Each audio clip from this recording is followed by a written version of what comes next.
Hello everyone, this is Chris Coney from Upright Solutions, and in this video we should be going through how to get from Google searches through to issuing invoices to customers and everything in between. So a person or a company that has a requirement for a product or service will eventually be placing an order with someone, but there are obviously several milestones to reach before that happens. It's important to bear in mind that the internet is nothing new really. When you boil it all down, it's just old concepts on a new medium, whether it be social networking or websites or selling online or e-commerce. They're all established concepts just with on the new technical medium of the internet. So when it comes to generating business through the web, this short video should help you see the similarities between making a sale before the internet was around and making a sale now we have it.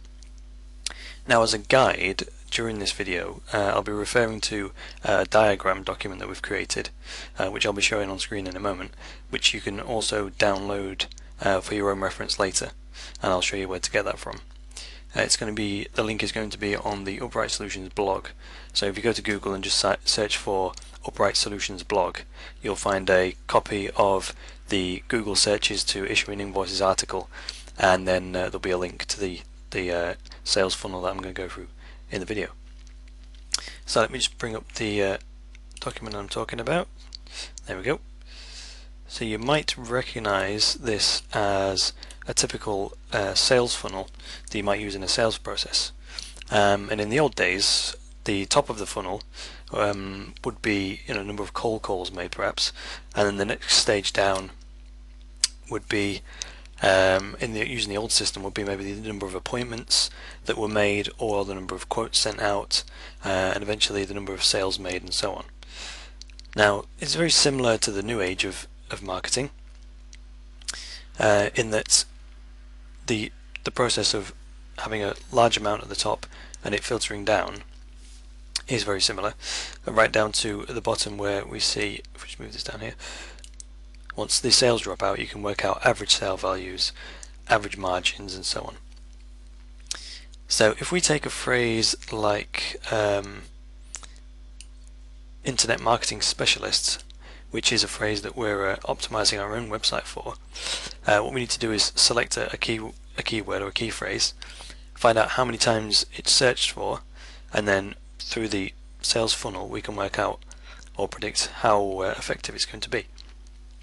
So if we take a phrase like internet marketing specialist, which is one of our most important keywords, we know that it's searched around about 4,000 times a month overall, and about 800 times a month in the UK. So say we're optimizing our website for that keyword, and say we're optimizing it for 9 other similar keywords with roughly the same sort of search volume. So we're looking at about, say, 8,000 searches a month in total for the 10 keywords that we're optimizing for. So the more exposure our website has for those 10 keywords, the greater share of those 8,000 searches we're going to get as visitors to our website, hence the whole searches to visitors funnel we've got going on here. So if we were in, say, the top 3 of Google for all of those 10 keywords, and at the time this video is being recorded, we're actually just gone up to number 12 on Google when you search for internet marketing specialists, so we're getting there. So if we were in the top 3 for all of the 10 keywords that we desire, then I would expect our site to attract 20% of all the searches. So let's write them in here. So if we've got 10 keywords, an average of 800 searches a month each, those 10 keywords combined, we've got about 8,000 total searches available. And if we're in the top 3 for all of those search phrases, then I would expect about 20% of that traffic to come to our website. So 20% of 8,000 is, so 20% of 8,000 equals, what, 1,600 website visitors. Okay, so we've gone there, from searches we've captured 20% of them, 1,600 visitors.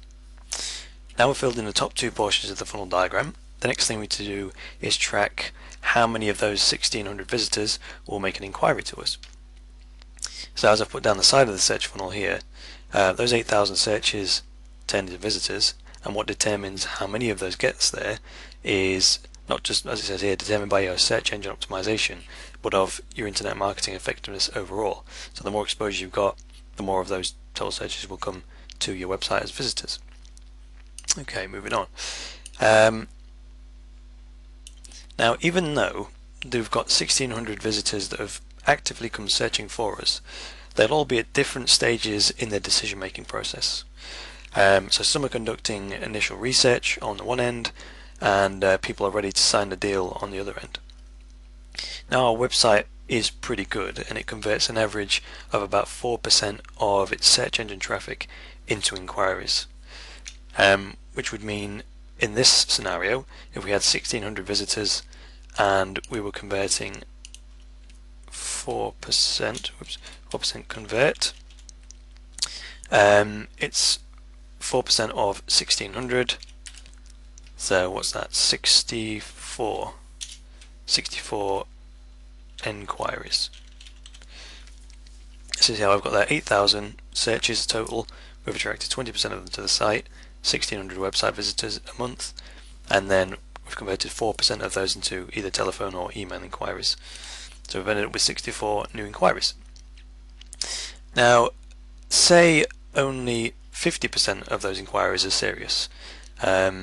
Maybe 50% of them are just looking for information and not really looking to take on a service provider.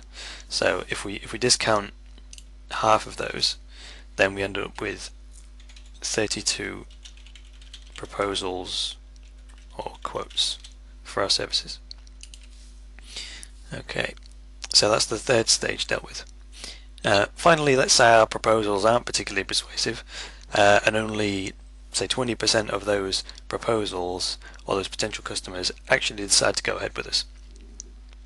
So what's been here, say 20% again, convert to sales. So 20% of 32 is around about six new customers. So there we go. We've gone right through the process from someone conducting a Google search through to taking on a new customer who we will issue an invoice to. Taking on a new customer there. Now, there is also this kind of process have many variables. So if you're better or worse at any particular stage, then obviously that will affect the amount of business that drops out of the bottom of the funnel. So having tons of searches for your product or service is no good if your internet marketing is poor, because no one will ever find your company, and no one will ever visit your website in the second stage of the funnel. Now, if your website is poor, as it says here, then people won't bother getting in touch. Even the people that do find your website won't bother getting in touch. You might have lots and lots of traffic, but if you've got a poor website, then very few people will actually pick up the phone, make the call, or submit the online form. And for the people that do make the inquiry, if you don't present the value of your product or service properly, the people that end up making the inquiries won't be giving you an order. So imagine what difference it makes if you were able to tweak each one of these points in the process at the same time.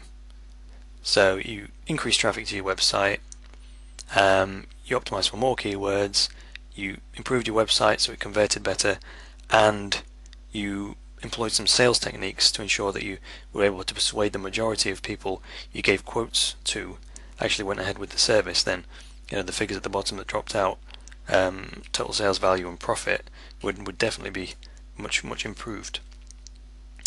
So if you want any more information on this process or the specifics of how you can tweak each phase in the process, then contact us at Upright Solutions, and we'll be glad to help you. To find the Upright Solutions blog again, just go to Google and type in Upright Solutions blog, or visit our website directly at www.simplifyinternetmarketing.co.uk. I'm Chris Coney, and that's all for this time. Thank you.